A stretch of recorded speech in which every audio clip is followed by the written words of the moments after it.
They're all misinterpreting each other, but that's life, isn't it? That's what we do all day, every day. It's kind Yeah, of amazing. It's kind of amazing that any of us can get along at all ever when you think of it that way. It's hard to imagine how two people can live together when they're constantly misinterpreting everything that's going on. Forget about the artist and the critic. Forget about your public. Your closest intimates are misinterpreting, and you're misinterpreting your misinterpretation.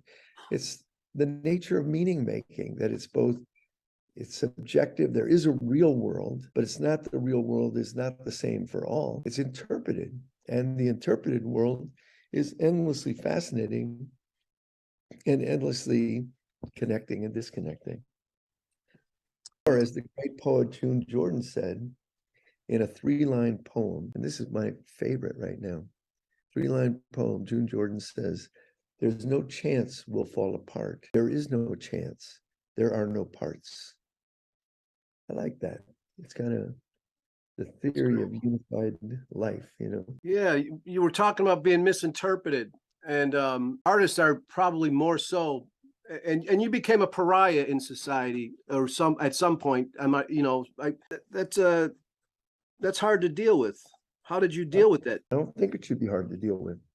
I think you should go inside yourself and ask yourself how you feel, what your values are, and how to act on your values, how to live your life in such a way that you're trying not to make a mockery of your values, getting over the idea that you're perfect, or that your perspective is a universal perspective. And we can be a little humble, and actually arts can help us be humble.